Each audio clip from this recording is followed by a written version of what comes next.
Hi everybody, Brian Jeffries, Ryan Hansen. We're at Staples Center in Los Angeles getting set for the Elite-8 game between Arizona and Wisconsin, a rematch of last year's game, won in overtime by the Badgers. 1 point, they went on to the Final Four. The Wildcats went back home disappointed. Now Arizona wants to turn the tables. Both teams are 34-3, both playing red hot.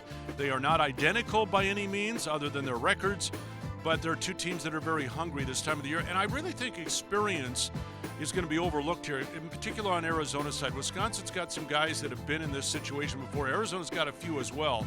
But I think Sean Miller likes the fact that his guys kind of know what they're getting themselves into. Yeah, obviously they played Wisconsin last year. They've got a ton of experience being here in Staples Center 2 years ago against Ohio State. They didn't go their way, but Arizona has players that have been here. They know the taste of defeat, and there's something to be said for that coming into the game against Wisconsin, is they know how bad they want it, and they didn't get it last year, and so I do think that that can help the Wildcats. It's not necessarily revenge against Wisconsin. I didn't get that sense today in hearing from the players. It's more of they know what today's all about and tomorrow is all about, and that's trying to get to the Final Four.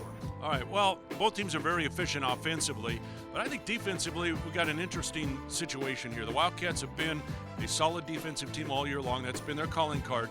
Wisconsin's defense is not what we normally see out of Bo Ryan. In particular, lately, they have been, I don't want to say weak, but they've given up some open looks, and so can Arizona take advantage of it? I think you're right. I think it's amazing to think now that we're looking at Wisconsin more of an offensively minded team, and that's the worry that you have against the Badgers this year. But the breakdowns can be seen on the guard play. I think there's some opportunity for Arizona's T.J. McConnell, Gabe York, Stanley Johnson to be able to break down some of the guards. I like John Gosser with his ability to guard one-on-one, but I think there's some ability to get to Bronson Koenig and some of the other players on the perimeter. Arizona has typically been looked at as a frontline team. The front lines match up very well. I think the guards for Arizona could be the key to the Wildcat win. You look back at last year's game, 4 starters back for Wisconsin, although Trayvon Jackson has been out with an injury. He did come back and play the other night for about 9 minutes.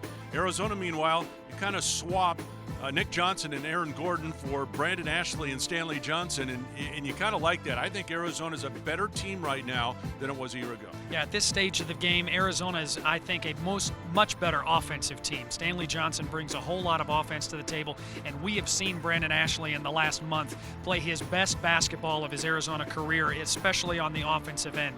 He could be a game changer for Arizona to be able to stretch Wisconsin out a little bit with his ability to shoot the ball, and he's got great length inside. I think Arizona has some great offensive weapons with those two new fresh faces. Cats and the Badgers, Saturday afternoon, 3:09 is the tip right here, Staples Center in LA. The winner goes to the Final Four in Indianapolis.